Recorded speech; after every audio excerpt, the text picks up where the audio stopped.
किया जाना चाहिए। देखिए, सरकारी संस्थाएं हैं और सरकारी संस्थाएं वही काम करेंगी जो सरकार कहेगी। यही तो सवाल है लोकतंत्र में कि जो इंस्टीट्यूशंस हैं वो इंस्ट्रूमेंट हैं आजकल, और इंस्ट्रूमेंट्स बनकर के भारतीय जनता पार्टी को खुश कर रहे हैं। जो दुनिया में रिकॉर्ड बनाने जा रहे हैं झूठे मुकदमे का, ये केवल दुनिया में रिकॉर्ड नहीं बनने जा रहा है इनका झूठे मुकदमे का, ब्रह्मांड का रिकॉर्ड बनाने जा रहे हैं लोग। झूठे मुकदमे लगाने में भारतीय जनता पार्टी ब्रह्मांड में रिकॉर्ड बनाने जा रही है। और ये इलेक्टोरल बॉन्ड्स ने जो बैंड बजाया था बीजेपी का, उससे बचने के लिए, ध्यान हटाने के लिए काम भारतीय जनता पार्टी कर रही है। पहले हेमंत सोरेन, उस समय में और भी ऐसे लोगों की गिरफ्तारी। देखिए, आप तो इन चीजों को बेहतर समझते हो, देश की जनता बेहतर समझती है। जो सत्ता में रहते हैं वो अपने इस तरह के विभाग का इस्तेमाल करते हैं। एक समय था कि जो भी सरकार में था वो इस्तेमाल करता था, आज बीजेपी 10 कदम आगे बढ़कर के इस्तेमाल कर रही। आखिरकार इंस्टीट्यूशंस का क्या, क्रेडिबिलिटी क्या बची इन इंस्टीट्यूशंस की? लोकतंत्र में जो भी सत्ता में आए उसकी जिम्मेदारी है कि इंस्टीट्यूशंस को बेहतर करें।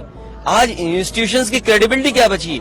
आम लोग ये जानते हैं कि ED, CBI, income tax BJP के लिए काम कर रहे हैं। और जब से इलेक्टोरल बॉन्ड्स का खुलासा हुआ है तब से और जनता जान गई है कि किस तरीके से डरा के धमका के इन्होंने वसूली की है। वो चंदा नहीं है, वो वसूली हुई है। सोचो, हजार करोड़ रुपए कंपनी दे रही है। आखिरकार सत्ता में बैठे उन्हीं को क्यों मिल रहा है पैसा, और जो पॉलिटिकल पार्टी है उनको क्यों नहीं पैसा मिल रहा? क्योंकि वो विपक्ष में है, विपक्ष को चंदा मिलता है और सत्ता में बैठे लोगों ने वसूली की है। और जो इलेक्ट्रॉनिक बॉन्ड से बीजेपी का बैंड बजा है, उससे ध्यान हटाने के लिए ये ईडी, सीबीआई, इनकम टैक्स को आगे कर रहे हैं। बतौर इंडिया अलायंस से आप लोग जाने से जेल जाना, एजेंसीज बुलाएंगी, लेकिन अब तो चुनाव की तारीख आ गई। अब जो कुछ फैसला लेना है जनता को लेना है, और हमें उम्मीद है कि जनता इस बार भारतीय जनता पार्टी को हटाएगी।